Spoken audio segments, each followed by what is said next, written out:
शिवपुराण श्री रुद्र संहिता पंचम खंड 12वां अध्याय।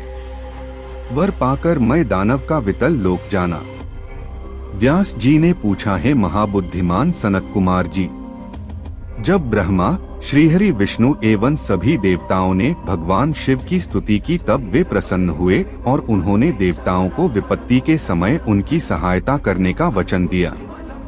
उसी समय भगवान शिव को प्रसन्न देखकर मैं नामक दानव, जो कि त्रिपुर की अग्नि में भस्म होने से बच गया था, उनके सामने आकर हाथ जोड़कर खड़ा हो गया।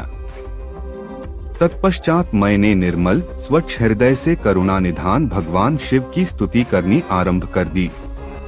उसने भगवान शिव के चरण पकड़ लिए। मैंने भगवान शिव से कहा, है करुणा निधान भक्तवत्सल भगवान शिव, मैं आपकी शरण में आया हूँ, अतएव आप मेरी रक्षा कीजिए। इस प्रकार मैंने प्रभु की बहुत स्तुति की।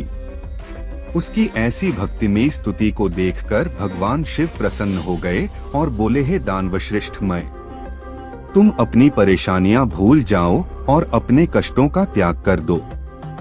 मैं तुम पर प्रसन्न हूँ, तुम्हारी जो इच्छा हो मांग लो, मैं तुम्हारी इच्छा अवश्य पूर्ण करूंगा। भगवान शिव के ये वचन सुनकर मैं दानव की सभी चिंताएं दूर हो गईं और उसके चेहरे पर जो भय था वह भी दूर हो गया।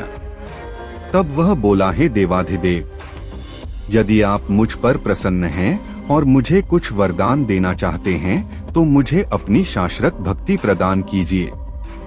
मैं आपके मित्रों से सदैव मित्रता रखूं और आपके शत्रु मेरे भी शत्रु हों। मैं सभी प्राणियों से प्रेम और दया से मिलूं। मुझ में सदैव विनम्रता विद्यमान रहे।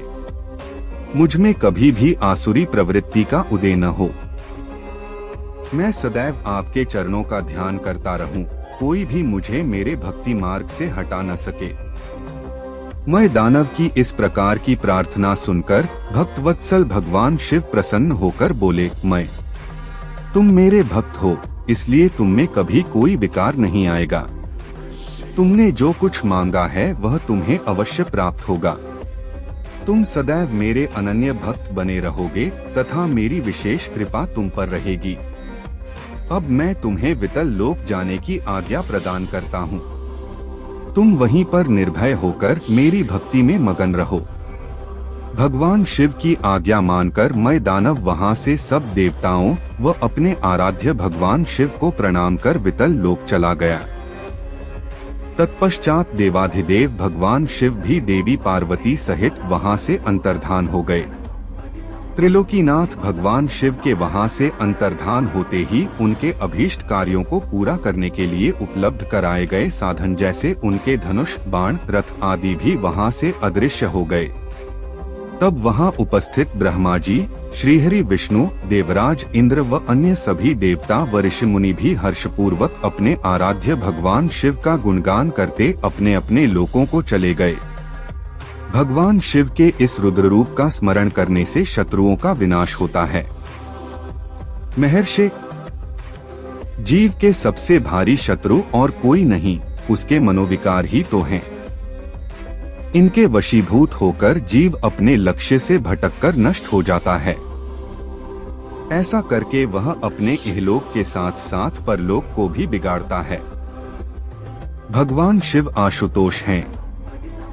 उनकी लीलाओं को सुनने से समस्त पापों का नाश होता है और सभी अभीष्ट वस्तुओं की प्राप्ति होती है। महर्षि, इस प्रकार मैंने तुम्हें तारकाक्ष, कमलाक्ष और विद्युन्माली नामक तीनों महाअसुरों का संहार करने वाली भगवान शशिमौली शिव शंकर जी की लीलामय कथा सुनाई है।